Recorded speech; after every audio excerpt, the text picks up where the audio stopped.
আর ভাত আছে নাকি গো গিন্নি? পেটটা একদম ভরেনি।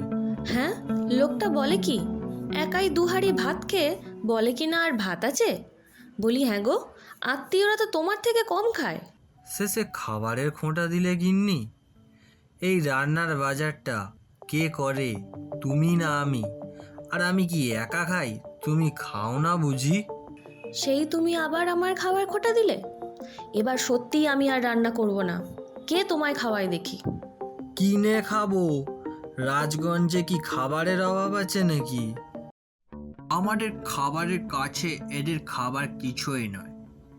এখানে এসেছি যখন, তখন চলো কিছু একটা খেয়েই দেখি। তোমার কাছে টাকা আছে তো? এই গরিব ইন্ডিয়ানদের থেকে কিছু খাবার খাবো, এটা তাদের জন্য গর্বের কথা। তবুও যদি কিছু দাবি করে তবে দেবার মতো টাকা আছে। আরে, ইংরেজ সাহেবরা যে আমার দোকানে আজ কার মুখ দেখে উঠেছিলাম। আসুন আসুন, কি খাবেন বলুন স্যার? তোমার দোকানের সব থেকে ভালো মিষ্টিটা যেটা আছে সেটাই দাও। বাবা, মিষ্টিগুলো সত্যি খুব ভালো, কি তাই না? আসলে আমি বেশি মিষ্টি খেতে পারি না, আর বিনে টাকায় যেটা পাওয়া যায় সেটাই ভালো। কিরে ময়রা, আজ বিনে পয়সায় মিষ্টি খাওয়াচ্ছিস নাকি? তাহলে আমাকেও দু একটা দে। না তো দাদা বাবু সাহেব, আপনাদের 5 টাকা হয়েছে, কিন্তু আমার কাছে যে 4 টাকা আছে, বাকি 1 টাকাটা আমিই দিয়ে দিচ্ছি। আমরা কারোর ঋণ রাখি না। আপনি কালই আমাদের তাঁবুতে আসবেন, এসে আপনার পুরস্কারটা নিয়ে যাবেন। বুঝলে গিন্নি, কাল সাহেবরা আমাকে ডেকেছে উপহার দেবে বলে। কেন গো, কি হয়েছে?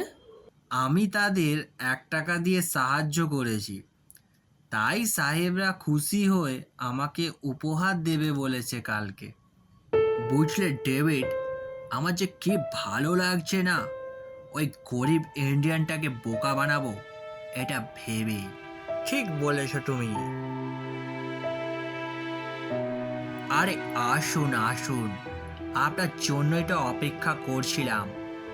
ও হ্যাঁ, এই নিন আপনার উপহারটা। ওরে বাবা, এটা তো সোনার হার। গিন্নি, ও গিন্নি, দেখো সাহেবরা আমাকে কি উপহার দিয়েছে।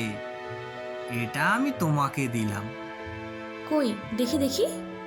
যা, পড়ে গেল। হ্যাঁ গো, এই হারটা তো মাটির, এটা তো সোনার নয়। সাহেবরা তোমাকে বোকা বানিয়েছে। তুমি ঠিক বলছো। হ্যাঁ গো, সোনা চেনার কথা তুমি আমাকে বলছো? আমি ঠিকই বলছি। আমাকে বোকা বানানো? এবার দেখবে জাদু, কত ধানে কত চাল। আমি কালই যাব আবার সাহেবের কাছে। উপহারটা ভালোই ছিল সাহেব, তাই আমি ভাবলাম আপনাদের জন্য কিছু নিয়ে যাই।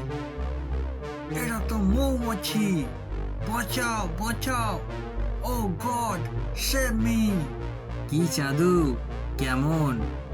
তুমি যদি ঢিল মারো তবে তো তোমাকে পাটকেল খেতেই হবে।